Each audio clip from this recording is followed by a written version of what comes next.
เกิดเหตุเศร้าสลดใจเนาะที่ว่ามีชายคนหนึ่งมีอาการหลอนยาใส่มีดแทงแม่ตัวเองจนเสียชีวิตและส่วนพ่อแม่นบาดเจ็บสาหัสท่านผู้ชม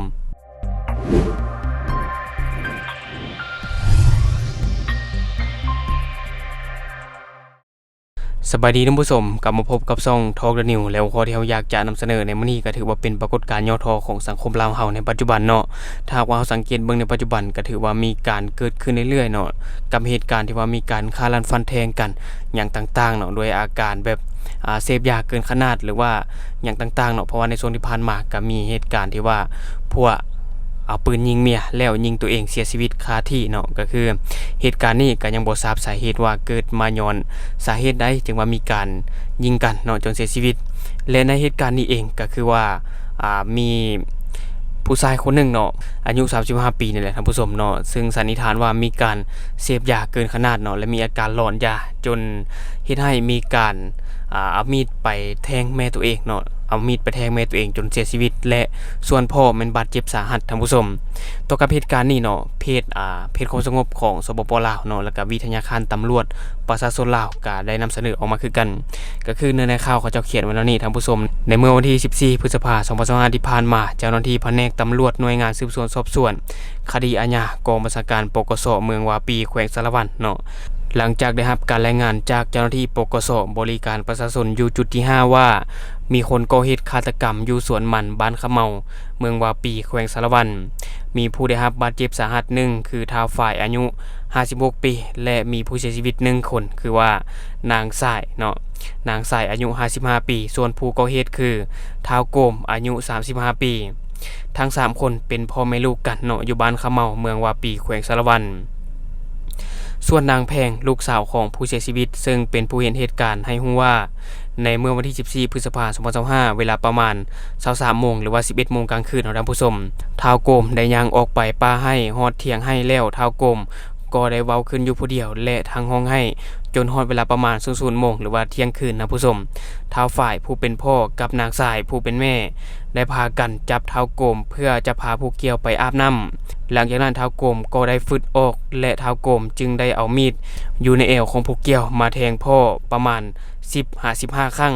ขณะนั้นนางสายได้แล่นเข้าไปช่วยผู้เป็นผัวเนาะหลังจากที่ผู้เป็นแม่ได้แล่นเข้าไปเนาะท้าวโกมก็ได้หั่นเอามีดมาแทงนางสายประมาณ12-16 ครั้งแล้วนางสายได้ล้มลงจากนั้นนางแพงกับท้าวตูนเนาะผู้เป็นลูกสาวและลูกเขยได้แล่นเข้าไปช่วยเหลือพ่อและแม่ได้เอาไม้ค้อนฟาดใส่ง่อนท้าวโกมเนาะผู้เป็นน้องสาย1ครั้งหลังจากนั้นท้าวโกมได้หันมาหานางแพงกับท้าวตูนเนาะในขณะนั้นนางแพงกับท้าวตูนได้พากันแล่นหนีไปหาเถียงให้ของท้าวเลียนที่อยู่ใกล้เนาะ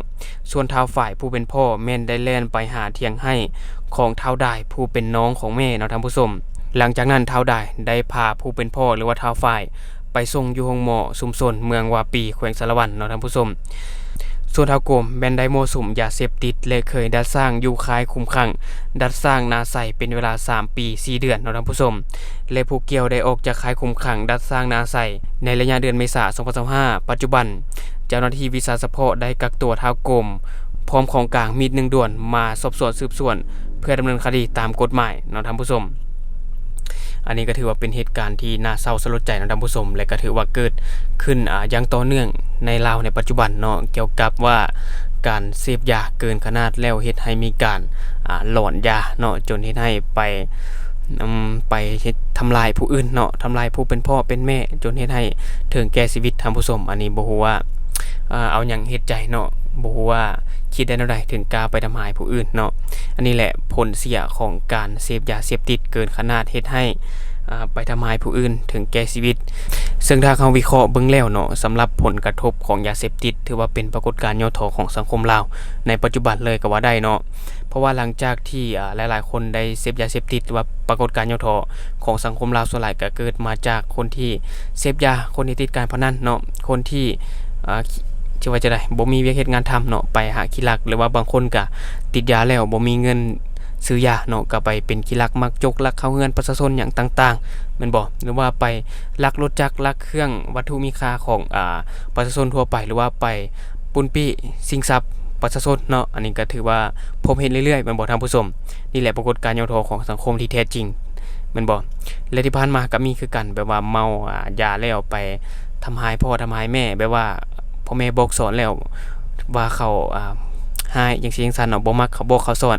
หรือว่าเขาห้ามแล้วบ่มักจนได้ไปทำร้ายร่างกายเขาจนบาดเจ็บแล้วก็เสียชีวิตก็มีเนาะอันนี้ก็ขอแสดงความเสียใจกับครอบครัวผู้เสียชีวิตเนาะ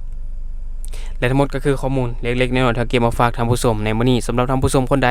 ที่เบิ่งช่องของเฮาอยู่แล้วยังบ่ได้กดติดตามช่องเนาะหรือว่ายังบ่ได้กดกระดิ่งก็ไปกดติดตามช่องไปกดกระดิ่งเพื่อเป็นกำลังใจให้ข้าพเจ้า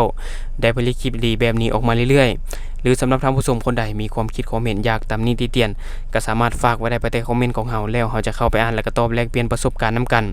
อย่าลืมสนับสนุนกันด้วยการกดติดตามช่องขอขอบใจ